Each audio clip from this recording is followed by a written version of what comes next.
our guest for today.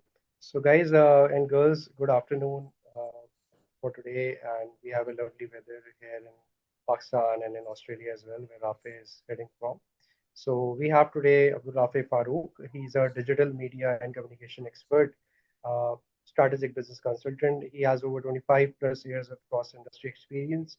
Rafe has transformed from mainstream media expertise into a dynamic business and digital stream. From running national media campaigns and working in post-conflict zones with the World Bank, launching fashion magazines and leading social media for impact initiatives, his portfolio spans from art, analytics, storytelling, and systems. He currently supports operations in Australia's business sector, which brings us deep experience in marketing, public relations, photography, creative direction, and strategic visibility. So the focus of today's session will be where Rafe will be unpacking why digital visibility is no longer optional. It is your digital current currency, especially for young innovators, impact-driven ventures, and early-stage startups. So over to you, Rafe. Thank you so much for joining us today. Thank you so very much for the lovely introduction. Hello, everyone. As Daniel told, my name is Raffay Farooq, and yes, I'm currently in Adelaide, Australia. In winters, it is around 4 degrees here. It's pretty cold. So, but apart from that, yes, I've been working. Just to give you a bit of background and what I have been doing for last 25-ish years of my work experience. I have done my MPhil in media and communication studies, where everything that I've done is like from the media background throughout my professional career as well. And thank you. Yes, I've been running a fashion magazine in Dubai as well, plus have been touching all the different fields of media as a creative director for an advertising agency, as a senior producer for a mainstream television channel there. Plus, I have been working as media and communication consultant for the World Bank for a project called FATA TDP ERP. What we are going to discuss today, which I'm going to share my screen. Number one, let's make it more interactive. I will not keep on talking for 1.5 hours, so we are going to make it light. So if anyone has a question, please let me know, and we can address it as we go. It is not the presentation that I have is not fully bombarded with information. It has a pointers where we can discuss it, and you can give your feedback as well. We would be learning from each other as we go, so that it just becomes a better session to attend. I will be, let's see if I can just share the presentation. Here we go.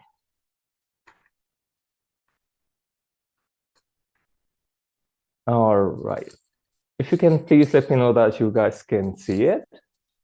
Anyone, Daniel? Now I'm on full screen mode, so please, anyone has to let me know that you guys can see it. Yeah, you're totally audible and you're totally presentable, Rafe. Beautiful. All right, all good then. All right, so what we are going to discuss today is that why digital visibility is your power move. In the world today that we are living in, it is a totally changed world from where we began back in 1980s and 1990s, where there was only one mainstream channel. We grew up in an age where it was only Pakistan television, and there was another one, a private channel called STN.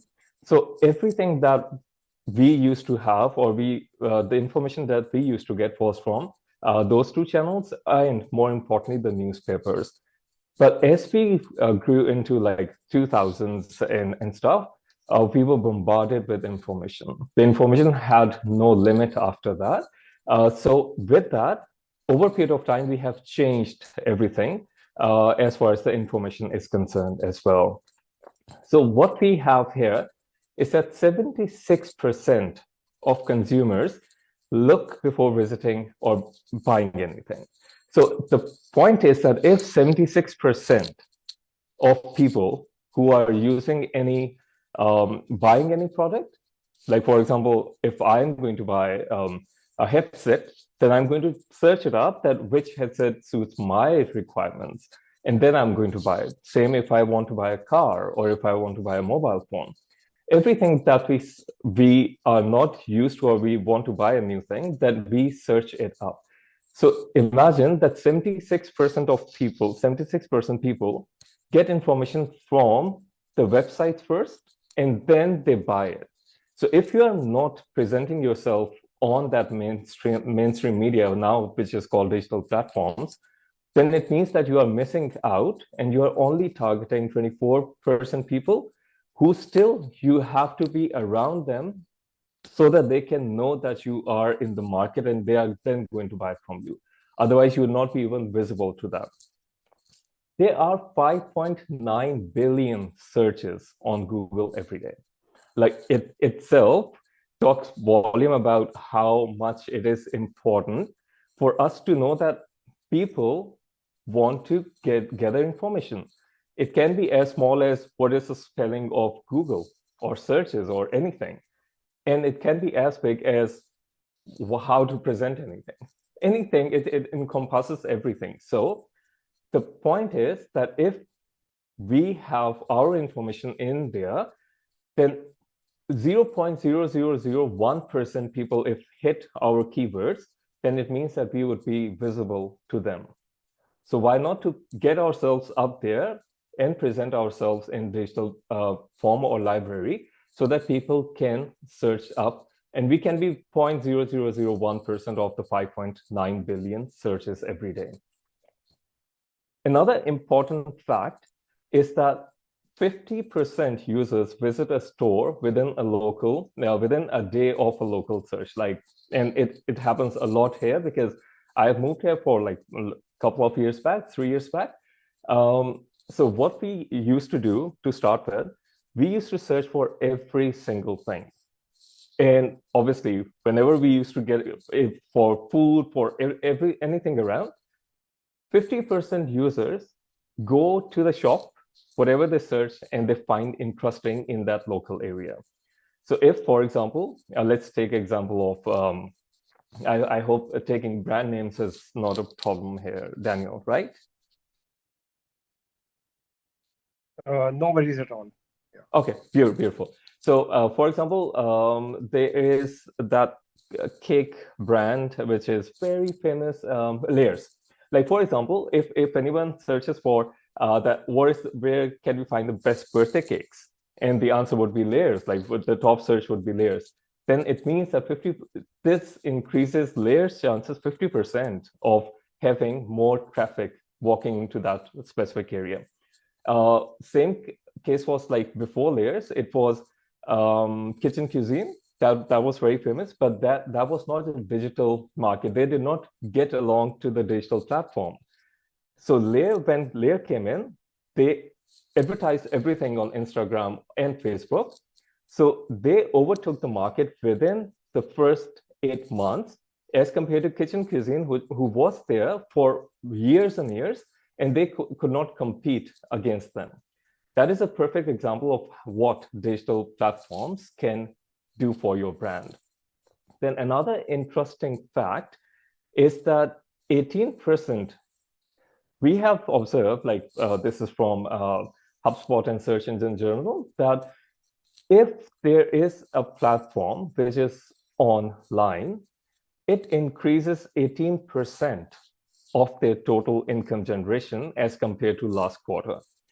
So a brand which is in market and on digital platform has 18% more profit as compared to the normal brand which is not in market. And it is a comparison of that specific brand from the previous quarter itself.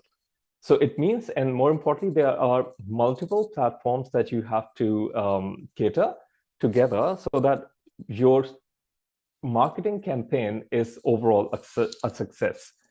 So we are going to talk about that later as well. Do you guys have any questions till now? Or all good? I cannot see the chat section of that. I don't think so. We have questions, but guys and girls, please raise any questions if you have any queries related to the things Raffay is sharing. Beautiful. Thank you, Raffay. Beautiful, beautiful. All right. So what we are going to do is that now what is digital visibility? Now, this is a very important point.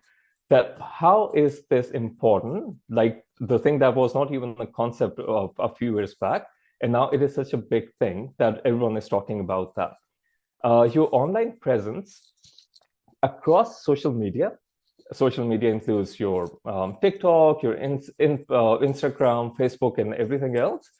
And search engines, like for example, if we are talking about Google, we are talking about Microsoft, anything that we have, which we can search on, that encompasses that as well, and all the rest of the digital platforms. So anything that we produce on that is under the umbrella of digital platform. Now, the important thing is that how easily people can find and recognize your brand, you and your brand online. There are two things. Number one is that if you are an entrepreneur where you want to do something yourself, for example, let's take example of me as a photographer. So that means that how would people recognize that out of 1,000 photographers in Islamabad, let's say, why would people want to come to me? I have to show something before. There's one old school method, which is still very common as far as photography is concerned. That is called, like anyone recommends you that he's doing a good job, so you can just hire him. But more importantly, how are you going to catch the new clients? That way, digital platform is the most important thing. By digital platform, it means that if anyone searches up by the name Creativo, or if anyone searches up by any specific name, Phantom, for example, Phantom Productions, then they should be knowing that this brand is, number one, they can recognize it. How do they recognize it? They have to recognize by reinforcement of message. Like, for example, if we come across a car going to our office every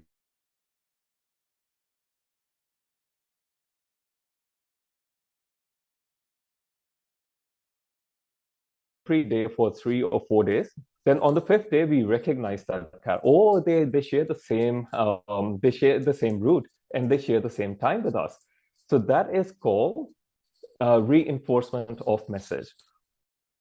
If people see our brand every second or every third day, till the time they can recognize the logo, or till the time they can recognize the presence of the brand, it means that you are running a successful marketing campaign. If, for example, you run a campaign for 2 days and then you disappear because of short of money, because it was not well planned, and then you again run it for after a month, then you would say that, oh, but my campaign has never been so successful, and I don't know the reason why. Because you have not reinforced your message enough that people can recognize your message over a period of time.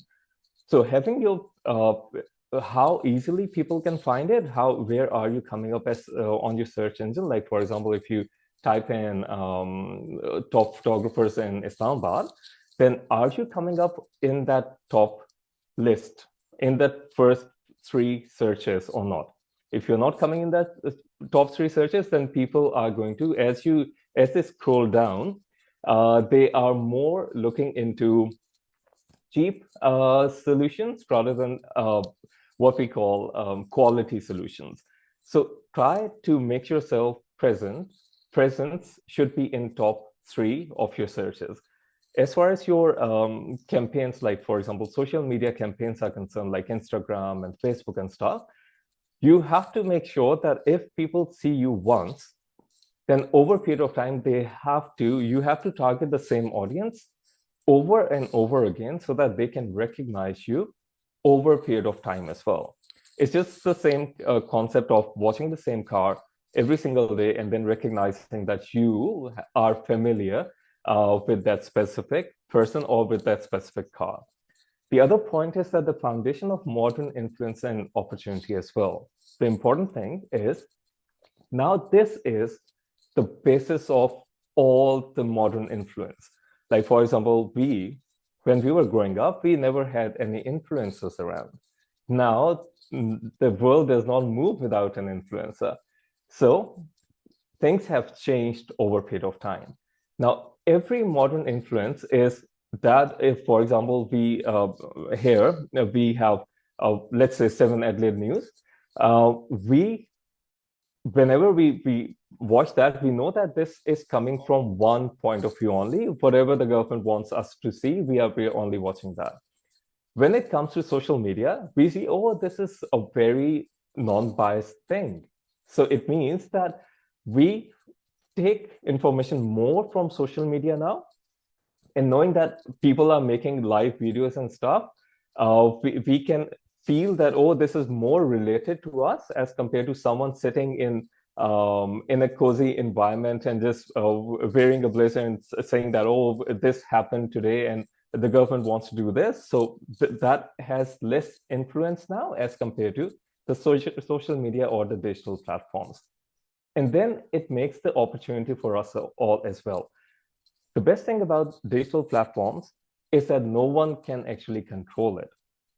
Not talking about the very like the larger aspect of it, but as far as the normal people are concerned, everyone has equal opportunity. Everyone can access that. Everyone can run their campaigns. Everyone can share their content, and no one has a lot of influence over that, rest aside the political situations. So it means that if you're running a business, if you're running an idea, if you're running a thought, if you're running something like this amazing concept like Hunar-Logue, it means that people have access to ideas and they can use the digital platforms to make sure that everyone around them get educated about these things as well. So now another important thing is that why it matters. We have to make sure that, okay, now this is something that sir, how is digital visibility different from popularity? Yes, I'll come to you, and that is a very good question as well. Why it matters that this digital platform, now that we are the age that we are in, why it matters so much to have the importance of digital platform. For important post employers, Google, now this is a perfect example. Like, for example, here, if you are hiring anyone for an important post, like, for example, let's say GM technical, or let's say we are hiring a center manager, then before that employee comes into for an interview, we Google that person. Like, I am currently a part of HR committee as well for the business that we are running. We search for the employers, and anyone who has a Google background, who we can search and know that, okay, they are not in any bad news and stuff like that, we prefer them over someone who does not have any Google background. By Google background, it means that if they do not have any traces that can lead us to hire them. So number two is that clients research your brand before buying it. Like, for example, anything. Let's uh, now coming to a point where we, even before going and buying a perfume, we check out the notes in that as well.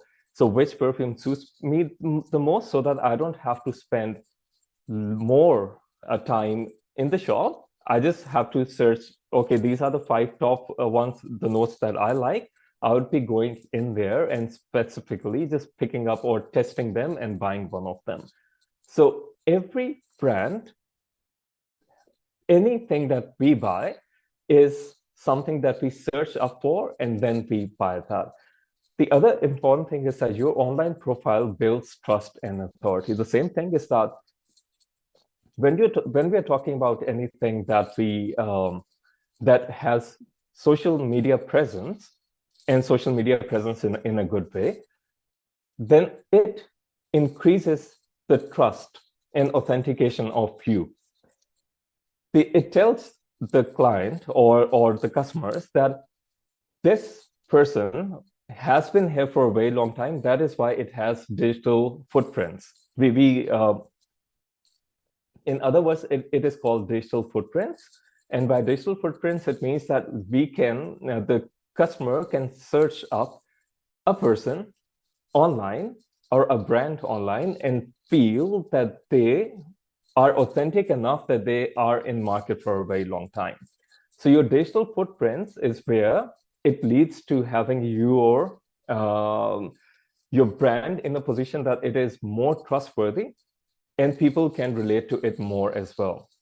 Number one, if you are comparing yourself in the digital market, like with a brand which does not even have a presence, and you're coming up in top 3, top 5, then imagine, is there any comparison at all with someone who is not even present digitally?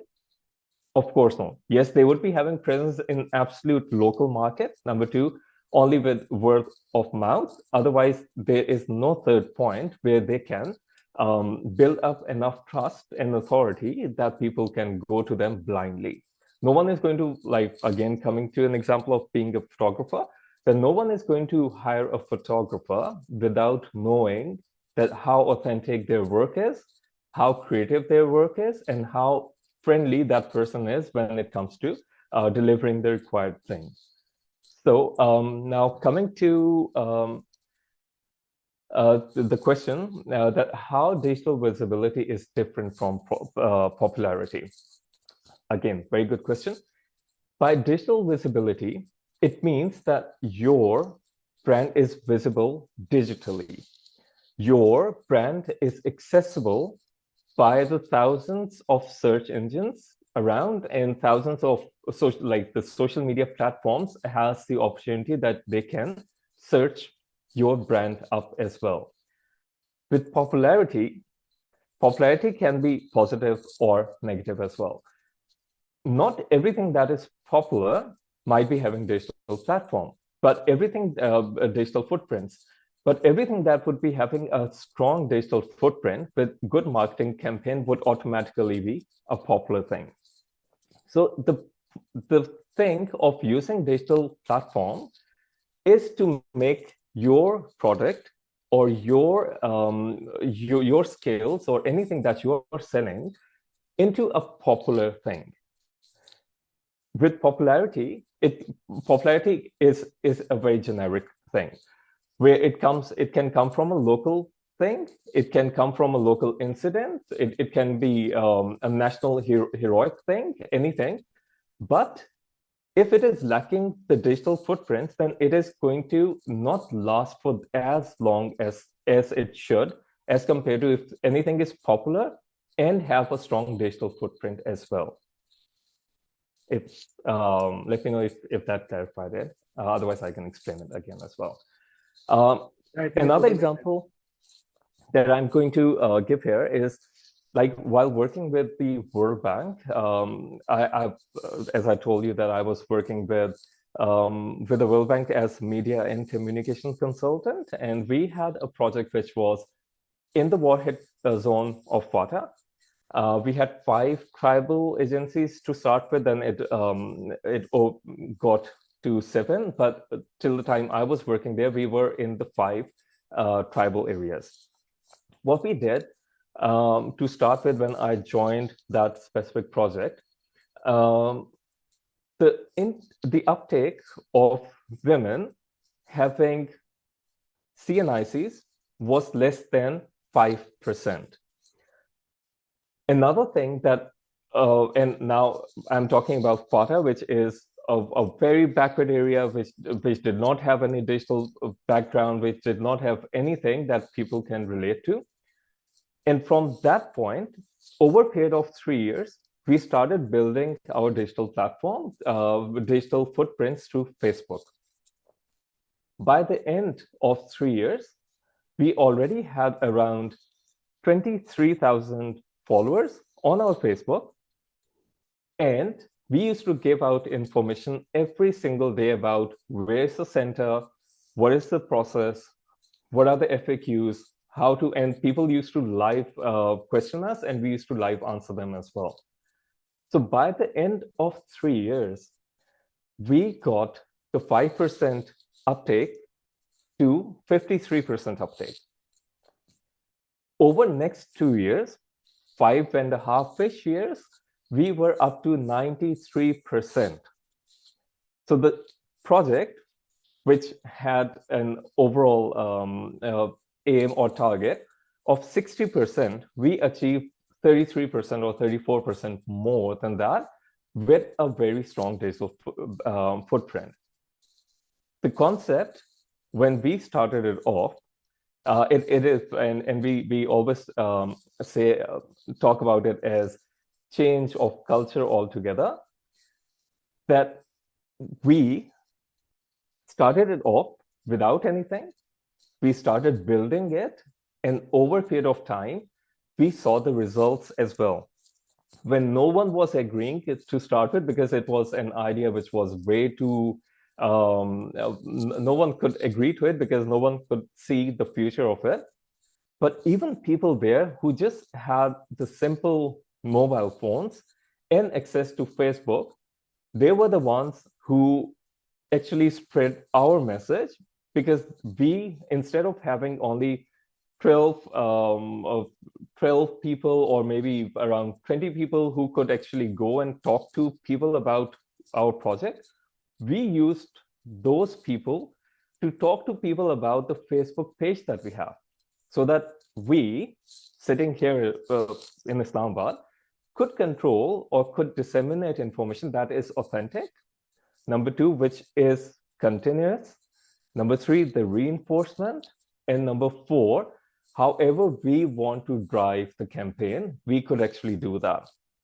So rather than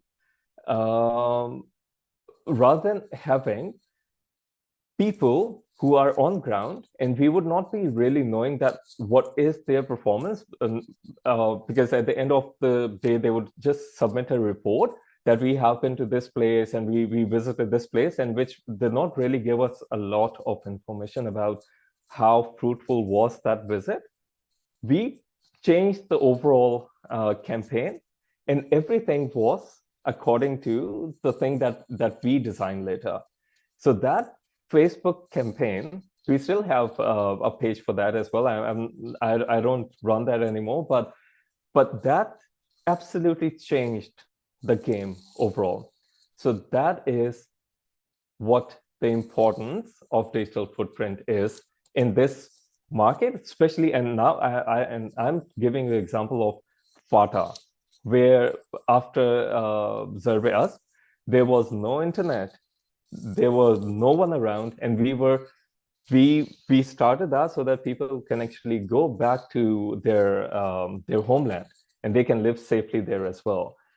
Let me check. Okay. So now comes, why is it important for the next generation? Like, for example, us and the next generation now, that is completely based on the digital platform. I'm very sure that my kids do not watch live televisions anymore. So everything that they do or they have information is from the digital platforms. So knowing how to use it is the most important thing as far as us, like the people who are running the businesses are concerned. It is very important for us to know how to give out information to those audience or the next generation. Now, first thing is that for all the freelancers, all the startups and creators they are like absolutely booming all over the world.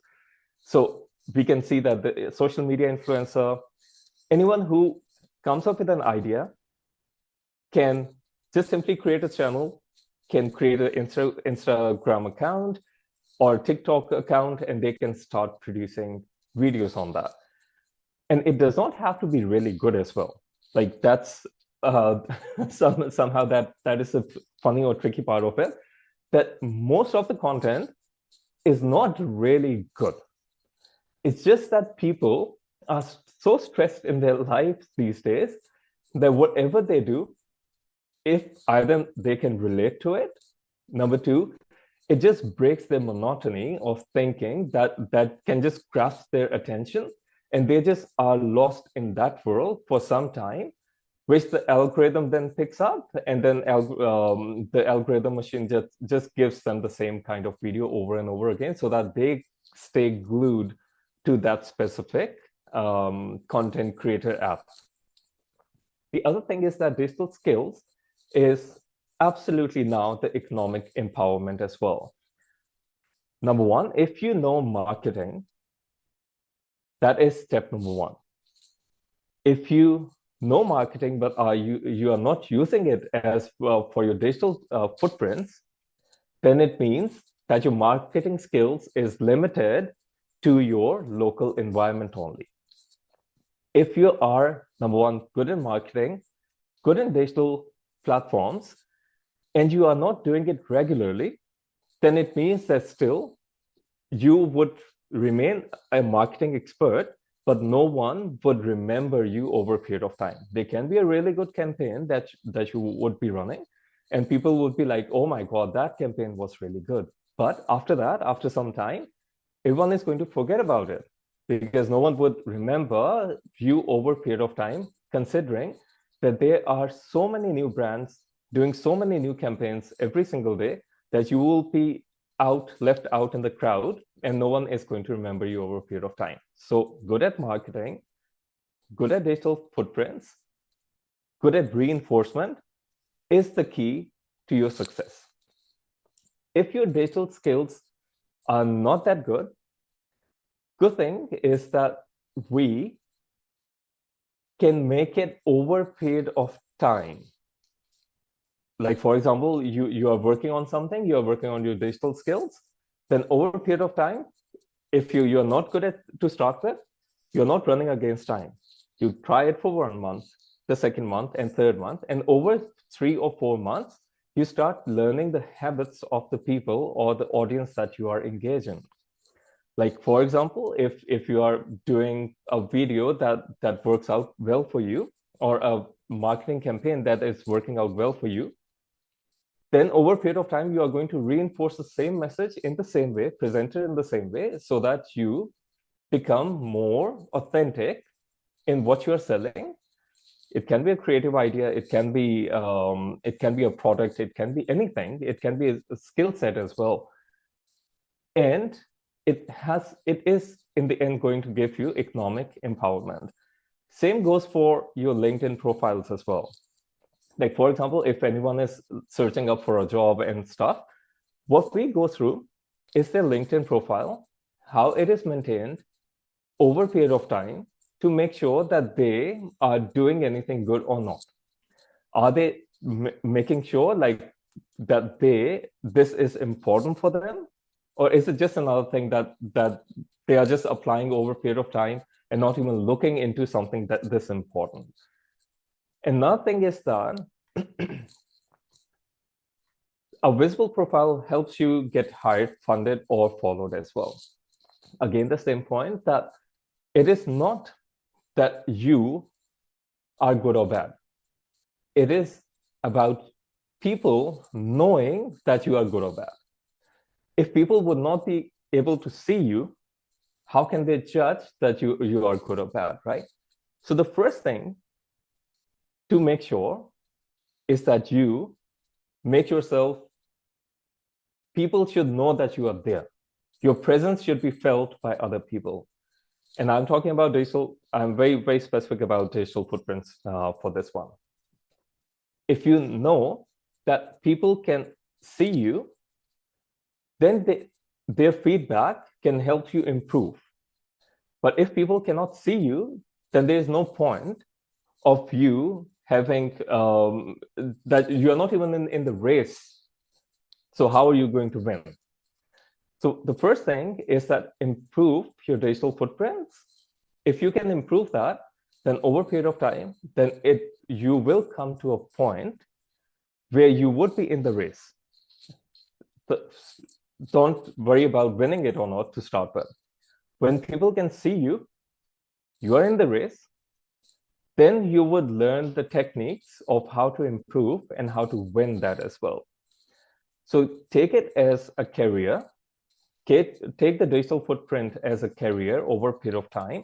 We're learning, making mistakes, learning from them, And then improving your digital footprint is going to make sure that you end up being on a successful wavelength, because that is where you want to end up.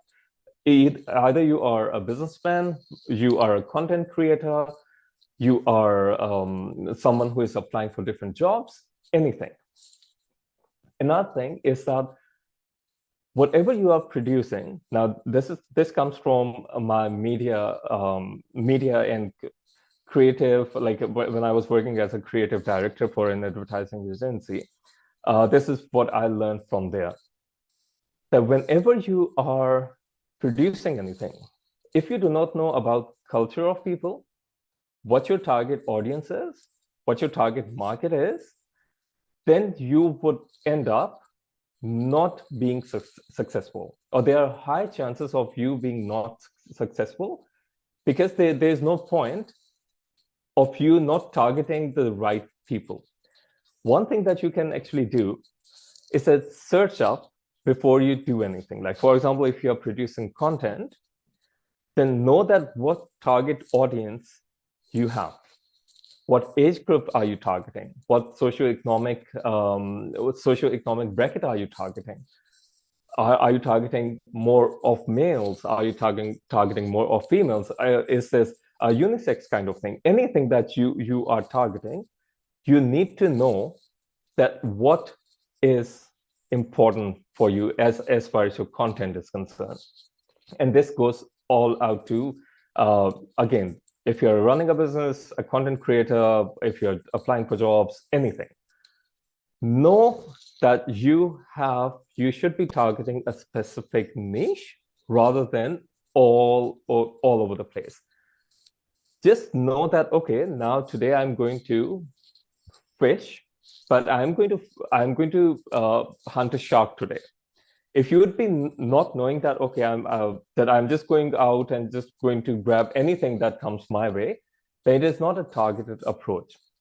Go out with a mindset that this is what I want to achieve, and everything happens over a period of time. Nothing happens overnight, except for a few really good lucky content creators.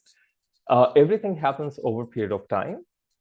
So give yourself that time and planning so that in the end, you come up with an idea that is successful. All right. Now, another thing that we are, yes, this is top tools to boost your visibility, what people are using these days. And these are mixed now with a lot of new tools coming in as well. We usually use, specifically here in Australia, LinkedIn is very, very popular. Everyone goes with that. LinkedIn profile is your resume, your CV, and everyone goes through that first before even talking to people. And more importantly, now we have a lot of AI programs, artificial intelligence programs, that scrutinizes the CVs from LinkedIn and shortlist before they are being sent over to us. So again, a kind of a digital platform, but LinkedIn profile is so important, specifically when you are changing jobs or any stuff like that, or even if you're not changing jobs, just in the job, just continue to produce something on your profile, which can, over a period of time, make sure that your digital footprint is there.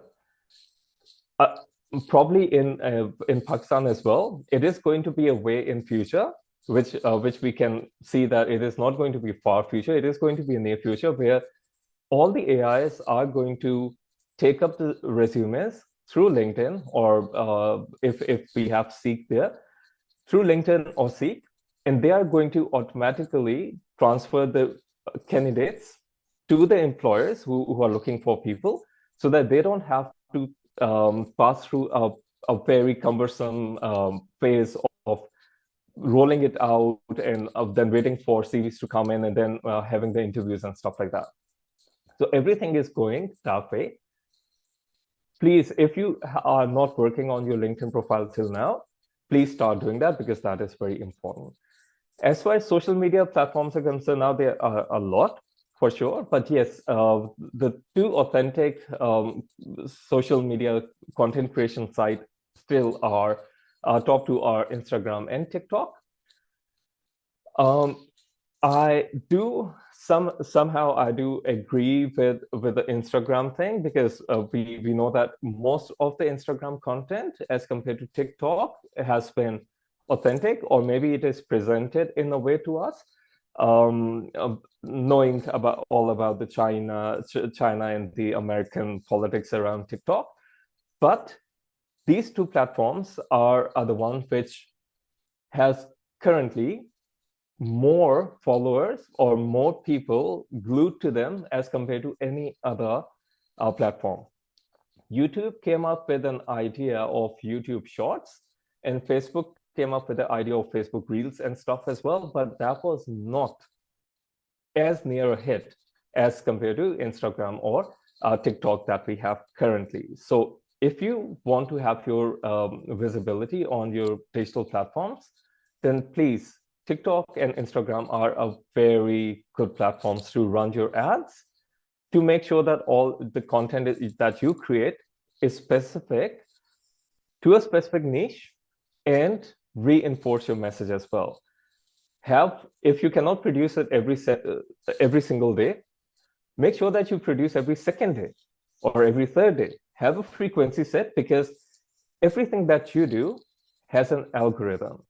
And if you get into that algorithm of how the computer or AI analyzes your content, then over a period of time, you are going to get promoted by the platform themselves. And this is exactly where we want everyone to be, that the platform itself starts to promote you guys. And when that starts to happen, then you still need to continue doing exactly the same thing, but rather than you promoting yourself through marketing and stuff, the platform knows that you are someone who can catch the audience. Just remember one thing, that the platforms are not interested in me or you or anyone in this world. The platforms are only interested in people who can keep the audience retained to that specific app without swiping up for 8 seconds. If a person watches your video for more than 8 seconds, then you are a superstar as far as the platform is concerned.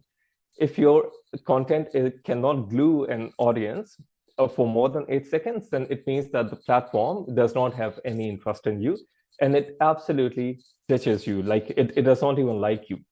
So it stops promoting you if your videos over a period of time are not hitting the mark as far as the platform retention is concerned. So again, it is not about you or me or anyone. It is just about people. It is just about the application. That application wants people to keep looking at that specific screen with that specific app on it.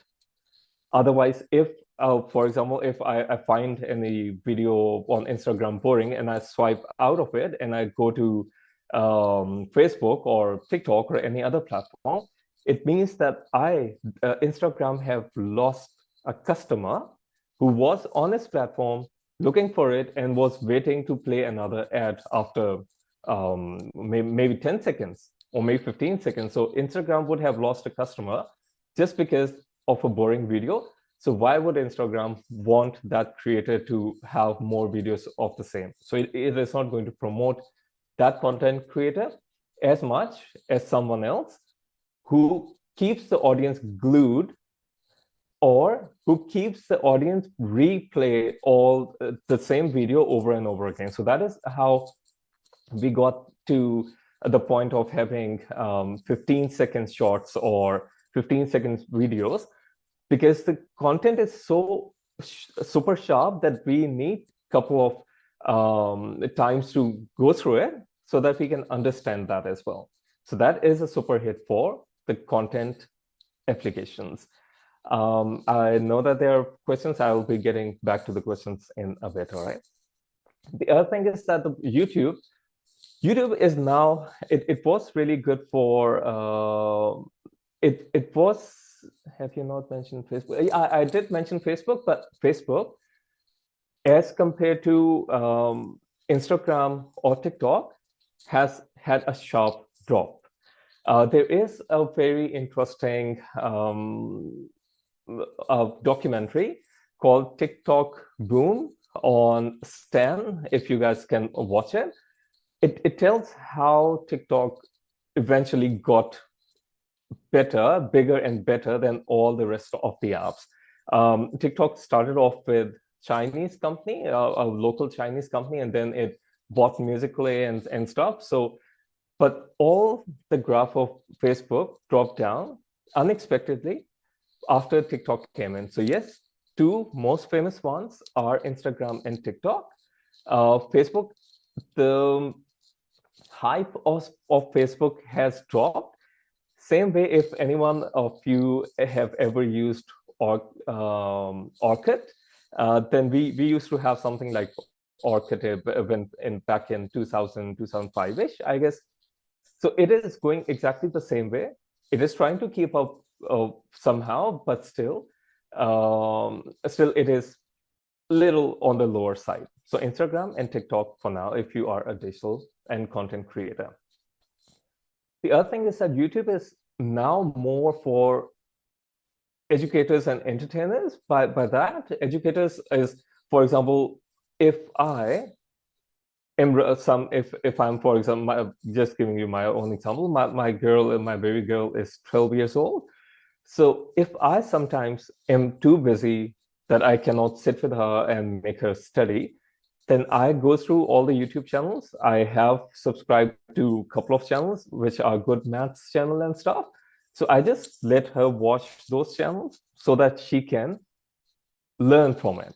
So rather than having me sitting there and telling about algebra or exponential powers and stuff, she can just simply do exactly the same thing, watching someone and learning from that as well. So that is one place which still have ads, still is generating money, but it is more likely that they are going to have a better outcome as compared to any other entertainment, like Mr. Beast and stuff. Yes, the concept of entertainment is over a period of time changing as well, where we are more into a result-oriented entertainment.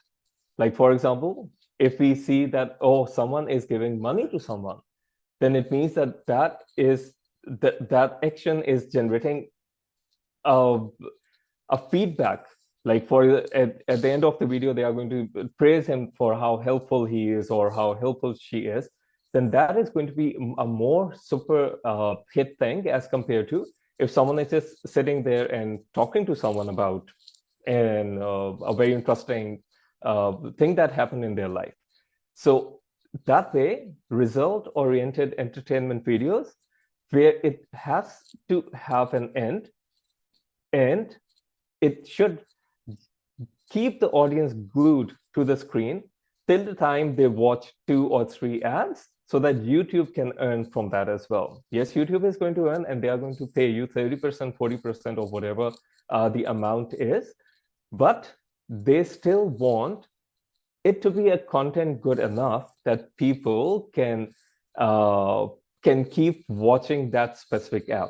So everything that we do or everything the applications are doing is just to have the audience glued to the screen so that they can watch, they can continue to watch the same application as compared to anyone else, because these apps are paying to the content creator, but they are taking a lot of money from the advertisers as well. So advertisers, if they are paying $100 for that, they are paying $30 for us, which for us is a lot, but they will be still taking $70 for that, right? So it is in their benefit that keep the audience glued so that they can take money and they can give a share of the money as well.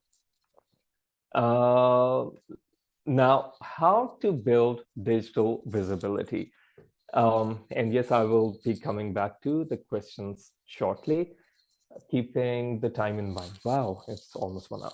Okay, so important thing is that post valuable content consistently. Consistency is the most valuable thing. If you are producing something once a week and forgetting about that, and then you or realize, oh, I was a content creator, I have to produce something again, and then you produce something and then forget about it for a month, then people would not follow you or look after, like, wait for your content. As far as a content creator is concerned, the first thing and the foremost is, yes, defining your niche, that what specific content or what specific target audience you want the content for. There are some really good content ideas which I don't remember the name exactly, but there was a guy who has started producing Punjabi things, but in a very, very funny way. So he has been producing that over a period of time consistently. And now, even if I do not follow him, even then, like, it comes up on the screen as well. Like, if I think, oh, this is too much for me to take, so I unfollow it, it still comes up on my feed as well. So that is his success, that he's so consistent that over a period of time, we can see his content even if we are not following him. Number two is that optimize your profiles. Like, for example, by optimization, there are specific keywords. Keywords are, again, linked to your niche, linked to your target market, your target group. Like, if I am producing time-lapse video, then all of my videos in my profile would be having hashtag time-lapse for that. If I'm not using it, and I'm producing a content for birds, and the next day I'm doing time lapse. The next day I'm going to the beach and I'm producing a beach video and stuff like that. That will not work as well as if I'm producing a channel with time lapse video and all the videos are exactly the same thing or around the same content, having the same keywords in there as well. The other thing is that your photos, your bio, these are very important for people to relate to you, for people to know that, okay, this is the person that we are looking at, this is the content that they are creating, and we can relate to that person. So your bio, your description, like description using the keywords, photo, and your content should all be aligned on a single surface, on a single frequency, so that you are talking about only, let's say, 100,000 people. You don't want to target 5.7 billion people, right? You are only target 100,000 people. If you get hold of those 100,000 people who have exactly the same wavelength or exactly the same frequency as you have, then it means that you are a successful content creator. If you're going to, or if you would try to target everyone across the board, everyone in the world, then no one can actually relate to you. So you might end up having a couple of popular videos, a couple of super hit videos, but it will not be consistent because no one would know that what kind of person you're talking to. Like, for example, if I am a media and communications consultant, and suddenly I start talking about, let's say, grass cutting or lawn mowing, then people cannot relate to me anymore. People would not feel that I am genuine or authentic anymore because I have distorted my topic as compared to other people. Another important thing is engage with your audience and niche. Like, this is exactly what I have been saying. The most important thing is that define what you want to do with your target market. Know your target market first, research, culture analysis, and then talk about it. Like knowing that what background are you hitting for, again, giving you example of Fata. In all the Fata campaigns that I did back then, all my um, all the media elements that I used were culture. I knew I was culturally aware for that. I did take 6 months. I went for at least 10 to 11 visits there just to sit between them and know about their culture, what they want to respect, what they want us to respect, how they want them to be presented. And it's not, the concept is that they're not very liberal, but we used to talk about what is the extent to what we can present women in the media, what we can, and not disrespecting it, like not disrespecting the culture. And over a period of time, we came to a point where we can, with their approval, we can have a full-fledged media campaign for the same region. And people were accepting that. So if we would not have done cultural study, if we would have just jumped into the fact that, okay, this is what we want and this is what we are going to do on day one, we would have terribly failed in there. So because we did the study, we knew the culture, and then we targeted all the things that we did based on that culture and limitations that we had. That was one point where everything changed for us. And that is a game changer thing. So if you are a content producer, know that what target market you have, know that which area are you doing, knowing that if you are talking about general products, not extremely expensive, then try to use the language that is easily acceptable to that specific target group. Try to know what words they can relate to so that they can feel that this person can feel us better as compared to anyone else. If you are talking about normal, like let's say categorize it, if I'm producing the content for upper middle class, and I would be using all the statements or all the jargon of higher upper class, then they would not be able to relate to it, or even lower class as well, then they would not be able to relate to it. And I'm just talking about socio-economic class. I personally absolutely do not dislike it, but I'm just talking about as far as the content creation is concerned. So know your target market, know how it is important, what words they can relate to.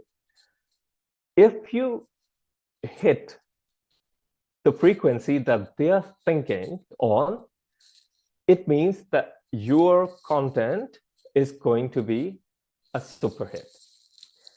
If you produce a content for a specific niche or a specific target market, and you are not using or you're not giving examples of something that they can relate to, then it means that anything that you're talking would not be acceptable by them. So knowing the audience, knowing their cultural background, and then talking to them is very, very, very, very, very, very important. All right. So it's not only very important, it is very, very, very important. Okay. So let's discuss how to make your power move. Number one, take control of your digital narrative.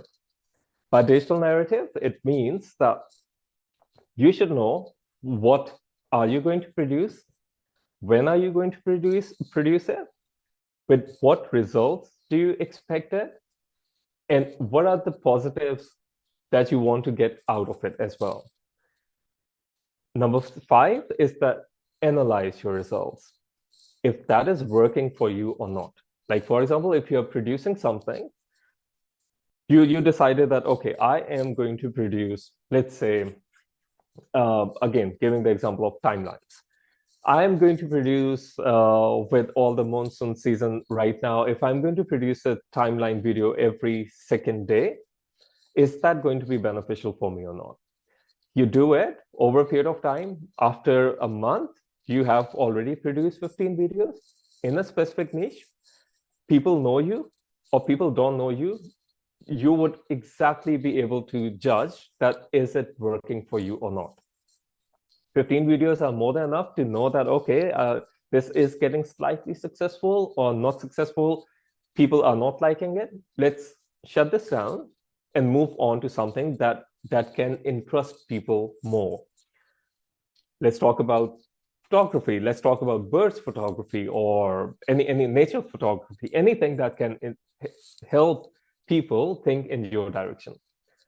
So if you have defined your digital narrative, working or not, analyze it so that you know that you are going to continue that, or are you just simply wasting the time? My I had something. We had an Instagram channel, and my wife really wanted that. Okay, let's produce something for fashion because she has always been doing something in fashion. So she was like, I know about fashion a lot. I'm going to produce it, and let's let's do something big in that. She used to cover all the fashion shows and stuff like that.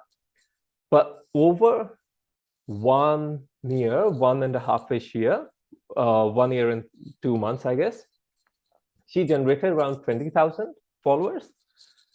But that means that those, after so much effort, going to so many events and stuff like that, 20,000 is not something that we were expecting. So it was a delayed analysis that it did not work out for us, and that was back in 2010-ish, 10 maybe not, at the start of the Instagram. It was like 2010 or maybe 12-ish, something like that. So we did not do the analysis at the right time, so that wasted another year for us. We learned from that mistake that produce a content for a month, know that is it working for you or not, and then over a period of time, just change it if it is not working for you. How do you decide which metrics really matter? Okay, I'll come back to, let me very quickly, I think, finish this, then I'll be jumping over to the questions. Sorry, wow, it's been 1 hour, 10 minutes. Number 2 is that be shareable and be searchable. You have to be there so that people know about how searchable you are. People know about you, and that is important. Last thing is that stand out in a noisy digital world. There is so much of digital noise these days. It is really hard for us to concentrate or filter what element is noise for us and what element is something that we really want to look at. This is both from the consumer perspective and other one from the business perspective as well. From business perspective, whenever we produce something, then because there is so much extra things, extra content in the digital world, that when we produce anything, then it somehow gets mixed up with that as well. There are, number one, a lot of scammers around, a lot of people who would just produce it because they want to sell an item of poor quality, or there would be non-serious content producer who would just be producing because they are trying their luck with something new. So in all that, the serious business or the content creator gets mixed up with all that digital noise that is available to the customers as well. As far as the customers are concerned, when we look from the customer's point of view, we look at the thing, it is very hard to differentiate between what matters to us and what does not matter to us. Because the information that we have now is so much readily available that if we swipe something up that would have been our interest, and we keep swiping that up 10 times, 15 times, 20 times, then it gets out of the algorithm.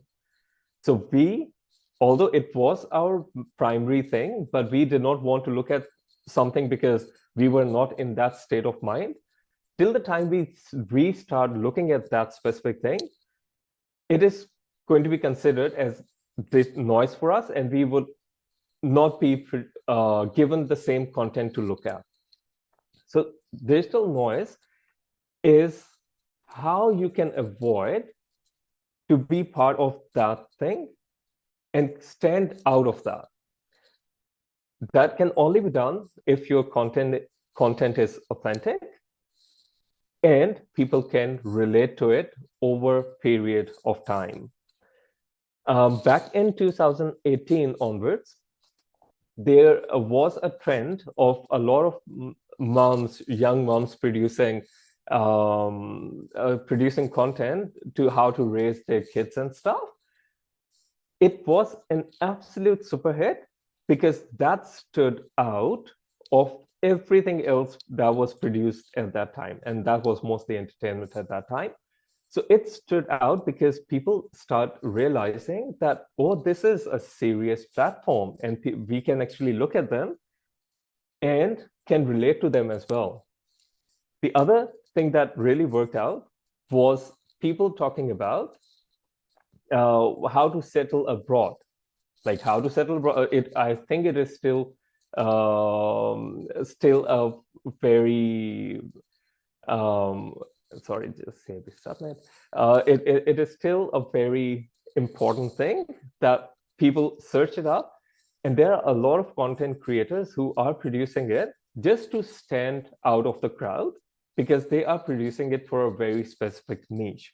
So the point again is how specific is your niche is going to define how successful you are and how you stand out in a noisy digital world. Done. Okay, beautiful. So that was the presentation part of it. Now, Daniel, would you help me in sorting out the questions? If you can, please. Yeah, thank you. It was an amazing session, Rafe. We had a ball today. Amazing, Wow, amazing. thank you. Yeah. Thank you. And a lot of introduction and about social media, digital marketing, and what's good for what. So now the floor is officially open for questions. So I will be so you guys can raise your hands and I can enable the mic, as well as we can just take the questions from the chat as well. So the first question was Subhana, how is digital visibility different from popularity? I think you have answered that very well. And then the second question was again from Subhana. It was that can there be downsides to being too visible online? So I think this question is remaining. Okay, yeah. Okay. So there can be downsides of everything. But if you're producing a well thought of content, then the chances of having a downside is less.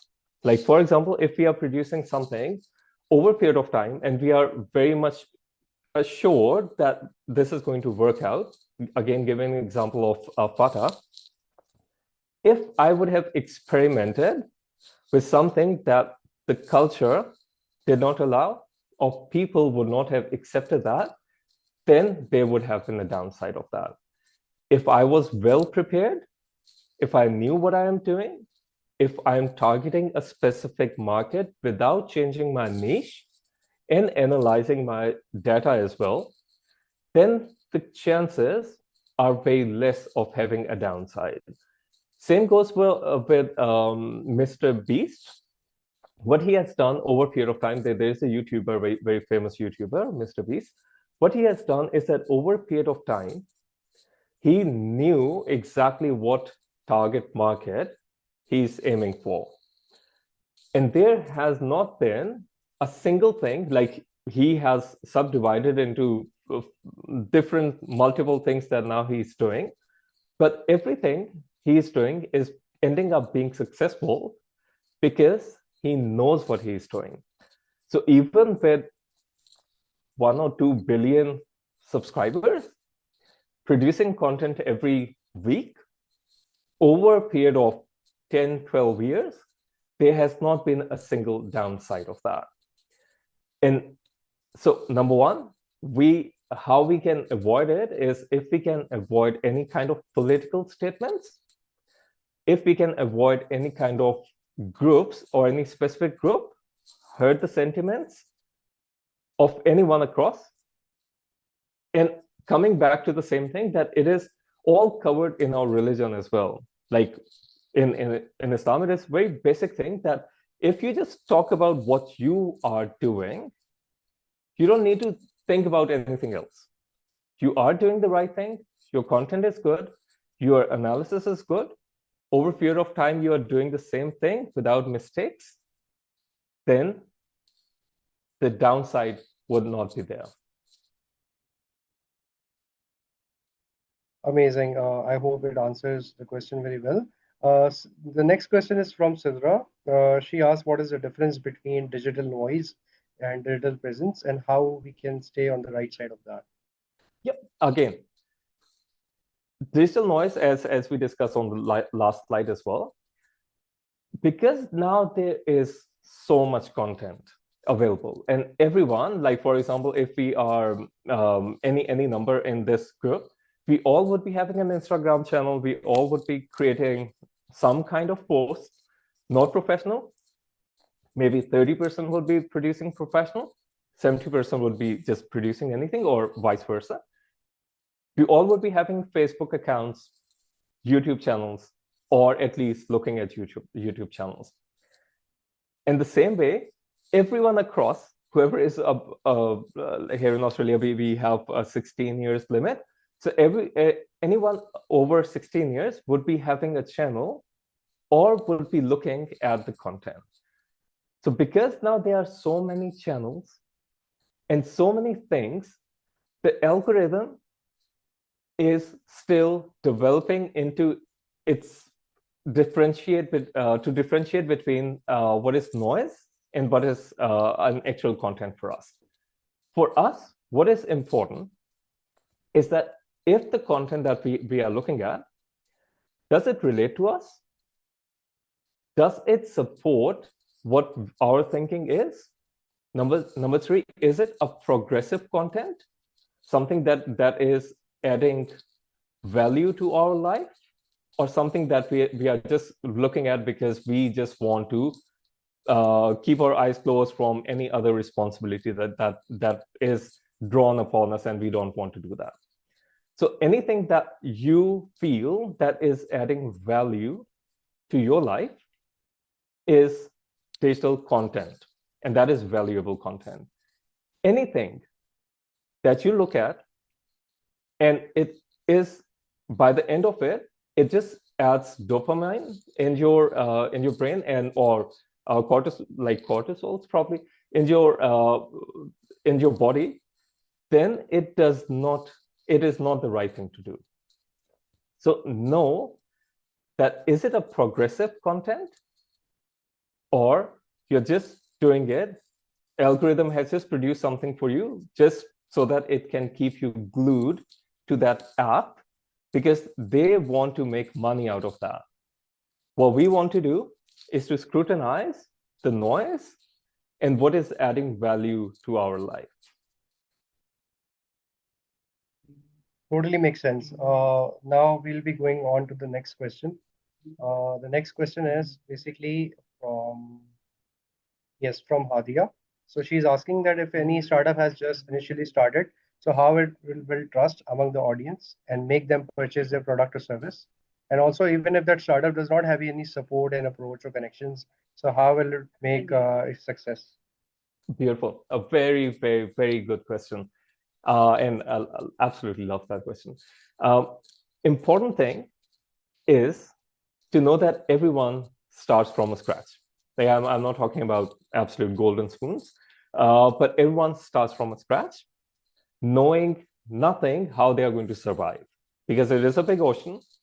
There are so many content creators around, but how are you going to know that your content stands above the digital noise? Number one, define it. That what do you want to do? Number two, know the culture of it. That what target market are you looking at? Number three, if you know that what you're producing, keep it consistent for at least a month or so that you know that, okay, this is what I was producing on day one. Is my graph after a month going in the right direction or not? Like, for example, if you produce a content on day 7, let's say, and it got 1,000 views with very good response, and you generated 3 leads from that. Then on day 16, it reached 3,000. Your genuine content reached 3,000, and it generated 7 leads from that. And then after a month, you generated 18 leads from your content. It means that your graph is going in the right direction, and whatever you are doing is being successful for you. If you're creating a content that on day 1 it reached 3 people, and on day 35 it reached 7 people, then it means that overall, whatever you are making effort in is not in the right direction. So you need to change your strategy. Like, for example, coming from cricketing background as well, if our bowling is not working and every ball is getting hit for a 4 or 6, we need to change the strategy for that, right? Same goes for your content creation as well. Experiment and learn after analysis what is working out for you. If you are not going to analyze and just keep on producing it, then you are going to do the same mistake that we did, like I did back in 2012-ish, that after 1.5 years, I realized that, oh my God, I have just wasted, my wife has just wasted so much time on that. Rather than if we would have been doing it, that, okay, we are spending this much amount, this much time on this, and this is the result we want to generate, then we could have dropped that much earlier on and would have started another, then we started a gaming channel for that. And that was a success, absolute success. So analyze and then know where is your direction going, if that helps. Yeah, it totally makes sense, especially the interesting analogy you gave of the cricket. Amazing. Now we have another question from Sidra. Sidra, we would really encourage if you open your mic and ask this question yourself on your behalf. Sidra, are you there? Am I audible? Yes, you're totally audible. Assalamu alaikum. I like to ask the question that AI is emerging as a new trend. So how can you see, keeping in view of AI, that what trends would come over in the next 3 or 5 years in the digital visibility? Very good question. With AI, there is now another thing linked to that as well. With AI, the problem now is that everyone is searching for AI for the trends.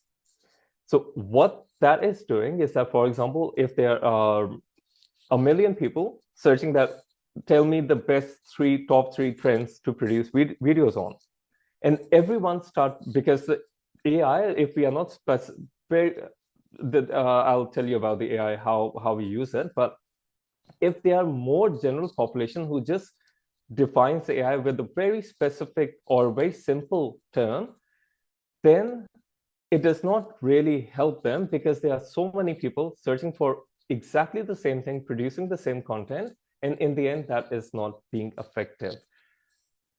The best generation or usage of AI is when you define it, then this is my niche, this is my content, this is my channel link. I have been producing this thing over a period of time, like, for example, DeepSeek or ChatGPT or anything, Weibo. These are the top three that I personally use as well. And then tell them that this is what I've been doing. Now generate content that I can produce over next month if my frequency is twice a week. Then usage of that AI tool is going to be in your favor. just writing a simple prompt that what is the hottest trend right now, and give me a script for the 3 hottest trends right now, that is not going to work in future as well.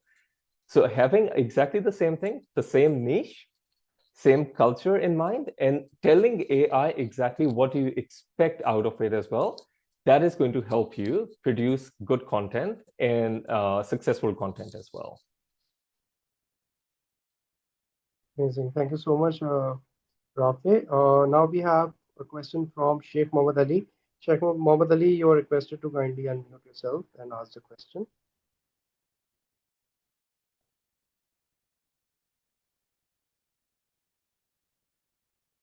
Sheikh Mohammed Ali, are you there?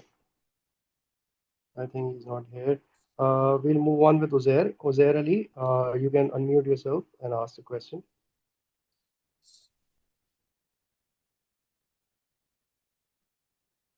I think Uzair is also not there. I think The question Alicia is from, having. I think Alicia. All right. Alicia, you can go move forward. Uh, Hello, good evening. My name is Alicia, and I would like to ask the question that I've seen a video of UPSC. Like it's a channel for the civil officers of India. Okay, so they were just telling that once it was a time that through the help of the AI, the people were making the videos, and they were earning a lot by making those videos. But now they're not able to do that. Okay, and even in the offices, I'm working in an office, and even in that office I noticed that they have blocked chat gpt. Okay, Yeah. in the policies. Okay, so what do you think that in these areas, like the professional areas, if you're earning through the AI, that means you're not putting your efforts on it. And what we can do, means what would be the future, that will the organizations accept it, that their like their Yeah. partner, means their employees, they are using the AI instead of their minds. So Yes, what do you think about that? a beautiful question, Alicia. What I now living in here in Australia, what I have recognized is that here there is a subject which is how to use AI, and even in our like the work that we do, we encourage use of AI, but with your own mind. Again, coming to the same point, that if you are just going to write what a simple prompt and asking the AI to do all the things for you, that is not going to be helpful. That is what everyone does not want, because that blocks your brain. That is not your brain, right? But if you're using AI in the right direction, in the right way, like for example, my daughter, she if she's doing a science homework or anything, then we encourage her to use AI to generate the research for her. And then she can actually filter it and use it to enhance her knowledge. So rather than going on 10 different websites, she is given a specific paragraph with all the references of those websites and having a specific knowledge to go for. So usage of AI is definitely the best thing if you are using it in the right way. As far as these offices are concerned, here, over a period of time, yes, there is only one reason that AI is being stopped in the government offices and stuff, because the information that we provide to AI is still not secure. So whatever we give out to AI, like for example, if we are making a presentation with all the government analysis and stuff, and we give it to Chat GPT, for example, then that is stored in the cloud and anyone can access that. So that is why they are not very comfortable with sharing the information, because people do not know how to stop the sharing of information or sharing of important information. When people are going to realize that this information, that whatever they are sharing with AI is not confidential, then probably over a period of time, they would realize that we don't have to do this specific thing and we can do this thing, which is safe for the country, for the government, and for them as well, if that helps. Thank you so much, sir. Thank you so much, Alicia. Now we will request any other participant if they want any questions. If they have any burning questions, they can raise their hand so that we can unmute themselves. All right, Anas, you can go on.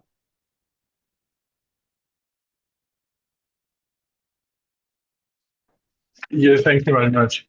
Actually, I wrote my question in the chat as well. Thank you, Hunar-Logue. Thank you, Raffay. You did a great presentation. I really enjoyed it. I have a question that I'm working with United Nations these days, and we are usually working with the field offices and where there are beneficiaries, and we usually need to mobilize those beneficiaries. I want to ask that what strategies or what media campaigning or what kind of things we can use to better mobilize the beneficiaries. Beautiful. A very, very, very good question.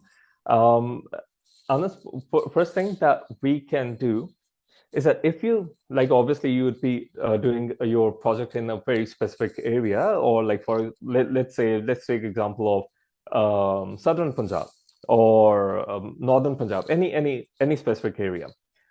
There would be a specific culture of that area. Like even for a whole Pakistan, there is a specific culture for that. So know that what culture are they following, number one. Number two, when we do social mobilization is only good when people who are doing social mobilization are 100% authentic, are true to the cause, and then they can feel the pain of those people as well.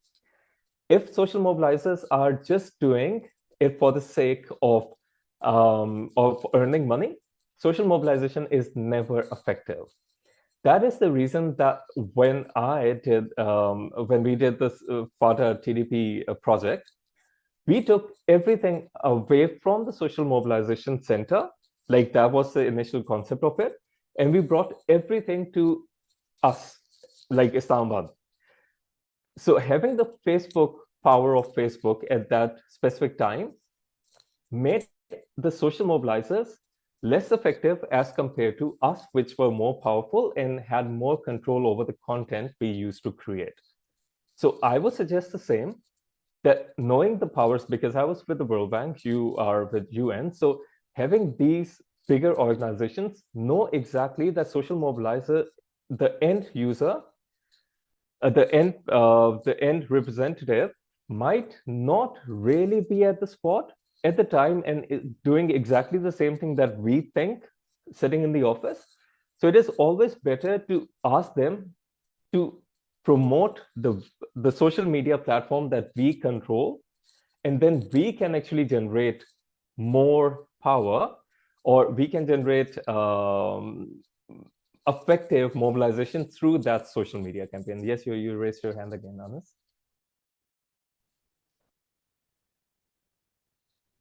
No, that was a praise actually. I'm getting your point. Yeah, thank you very much.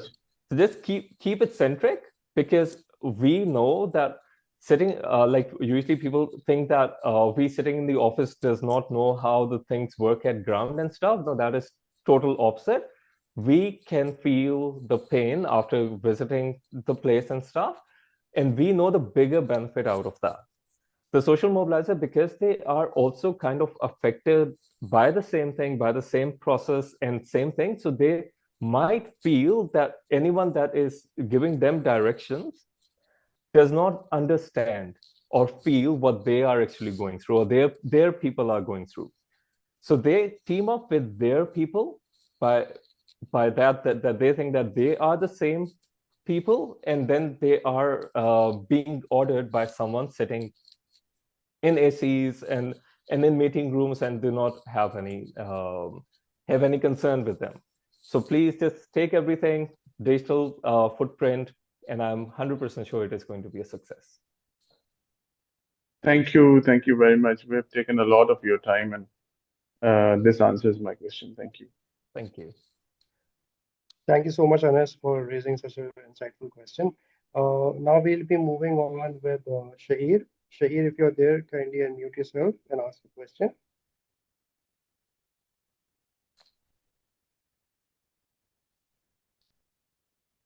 I think Shahir isn't there. Manahil, I would request you to unmute your mic and ask the question.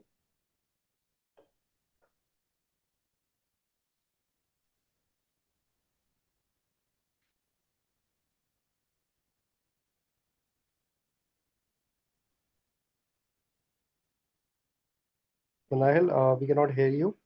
Your mic is unmuted. Assalamu alaikum, am I audible? Yes, Yep. walaikum salam. Thank you so much for the opportunity. First of all, sir, I have just attended the session and loved it. As per the time needed and as per the requirement, you shed the light on a very initial points at that time. Initial points जो होते हैं हमारे importantly, आपने उसमें काफी highlight किया and I just amazed about that. So my question is.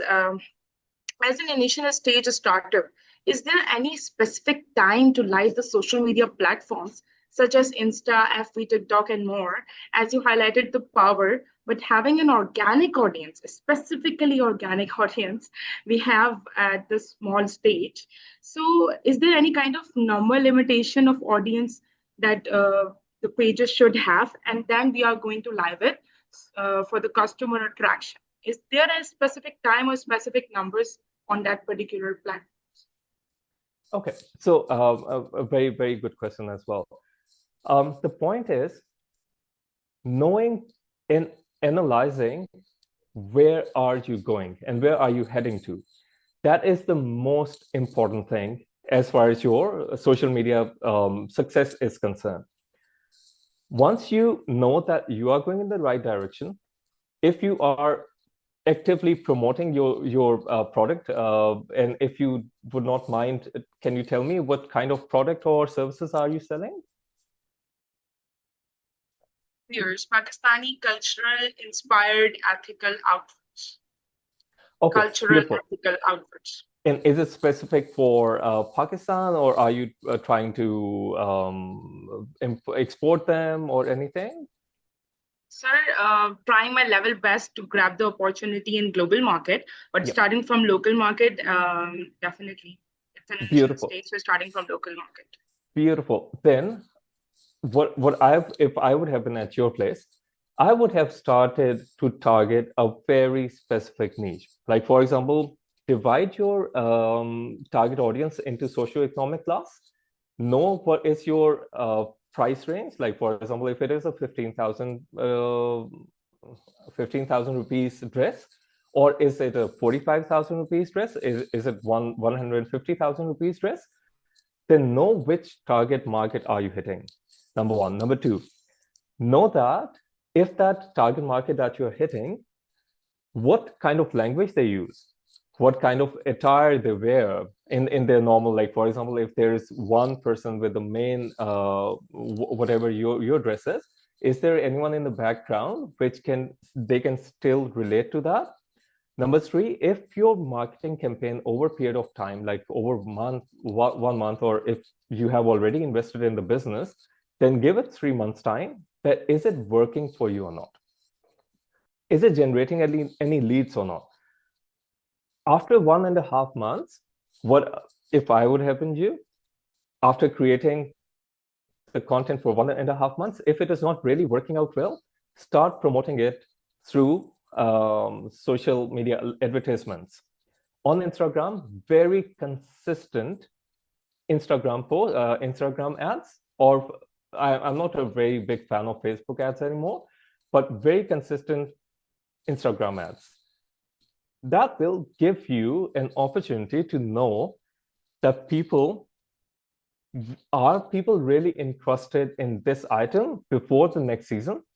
Like, for example, now if the winter season is going to hit in 2-3 months time, then start preparing your campaigns right now. and do not do it on spot. Like one of the biggest mistakes that content creators do is that they do not plan quarter-wise, they plan for the week. Content creators have to plan for first quarter, second quarter, third quarter, and fourth quarter. So they should be knowing that business content creator, that I'm producing this content in FY Q1, FY26. This should generate me enough leads that it should cover up the cost of my business and the advertisement cost that I'm making. If it is not doing it, then it means that I have to change the strategy in next 3 months. So for business content creator, 3 months is a time period for analysis. If something is not working out well for you after the basic content and after 1.5 months, the advertisement content as well, then please re-strategize everything and do take help from any good media content creator person around who can help you and guide you in a way that is feasible for you and profitable for you as well. You would be investing, like in Pakistan, I have worked with a lot of people who invested so much in their business, but did not invest enough in the social media campaigns or any kind of campaigns that led to the downfall of the business. So please it both goes hand in hand. Thank you so much, sir. Thank you so much. Amazing. I have to make a very quick announcement that we have shared Raffay's LinkedIn profile, and we are following the lesson right away that he just taught us. So please implement the lesson that he has taught us, and connect with him on LinkedIn right away, and tag us as well as Raffay with beautiful pictures that he will capture during the session. And now we have one. I think we are short on time as well, so we'll be taking one or two questions. We have one question from Mr. Zahid. Mr. Zahid, you can kindly unmute yourself and ask the question. Thank you. Yes, Assalamu alaikum. Walaikum salam. ये very informative session attend किया मैंने आज काफी हफ्ते बाद. Especially, is it okay to speak in Urdu or like it's? I can completely understand Urdu as well. So yeah, okay. So my question is, how can we select a good social media advertiser? What are the things we have to consider before selecting any social media advertiser? Because most of the time, my experience is not very good. Like people experiments on behalf of your money, like they keep asking you to increase or decrease or whatever, like the budget, and the end goal most of the time my experience is very bad. So what is the things we have to consider before selecting a good advertiser, like social media advertiser? A very, very good question, Zahid. What the important thing is, first, what I did when I came into this new world of digital marketing is to learn the basics of it. When you learn the basics, like for example, you know that now there's a lot of content available as far as the business advertisement is concerned, that if you're going to do this is the probable result of that. And as far as the Instagram and again, Facebook is concerned, we can select very specific target audience for that. Like, for example, we can select Islamabad, Naval and Courage, specific target and socioeconomic class as well. We can select Islamabad, E7, specific area, specific target market to have our impact. Once you know that this has so much impact, then you can talk to anyone in a way that, okay, this is what I want to invest. What is the result that you are going to generate? And the biggest mistakes that people usually do is that they get the followers and stuff without not the genuine one, not the organic ones. So they have to make sure that get into a contract and always do everything written. Like this is my personal experience. Get into a contract and know what do you expect from the campaign, And what in the end they have to generate the report that this is the report after after they have run the campaign. If anyone does not come up with that report or that contract, they run away from the contract that, oh, you're talking about contract, we don't do this, then it means that they do not have the ability to know their results. If anyone comes up with the idea that, okay, this is what my expectations are, this is what the results are going to be, like what we used to do, we used to do the return on investment, ROIs on everything. Like, for example, if a client invests 10,000 rupees, 50,000 rupees, this is what their investment, this is going to be the return on investment. So if any advertising agency is not giving you ROIs, it means that they do not know the job. So forget about people who just sit there and ask for it. Yes, there would be a lot of good people doing it, but always please get into a contract, Sahib, and ask for the ROIs. Except that, do not do that. Okay, okay. Thank you very much, Rafe. I appreciate. Actually, I learned a lot today, and might be I will ask the coordinator to get your contact information, and might be I will get more guidance from Beautiful. You. Beautiful. Anytime, anytime. Thank you very much, Rafe, again. You are most welcome. Thank you so much, Zaisab, and thank you so much, Rafi, again. I think we are just left with very little time. So if you have any last questions, audience, any last questions, so that we can go towards the conclusion of the session. Any burning questions? Because I think pretty much everything is covered today. Yeah. So Hasib, you can unmute yourself and ask your question.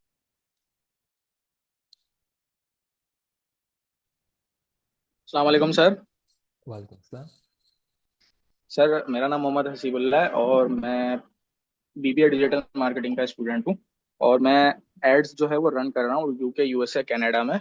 एक custom clothing designer हैं वजाहत मंसूर उनके। तो sir अब मैं ये चाहता हूँ कि जैसे अभी मुहर्रम गुजरा है ना, तो उसके अंदर हमारी जो मुस्लिम कम्युनिटी है वो इतने मतलब ना न्यू सूट्स नहीं बनाते हैं। तो मैं जो है वो वहाँ पे दूसरी जो कम्युनिटीज हैं लाइक सिख हो गए, ईसाई हो गए, हिंदू हो गए, उनको कैसे टारगेट करूं? Okay, again, the concept is the same, but the only problem, Hasib, is that because you are targeting a very specific class before that, if you're going to change your niche, it might affect your basic category. So having, and that sometimes that is very risky as well, because what happens is that, like, for example, if you're producing something with a very specific mindset and a very specific, depends on the type of or the content that you are creating, if you have been producing everything or a number of things on a specific thing with any kind of religion background attached to it, then people might be liking you or your page because of that specific religion background as well.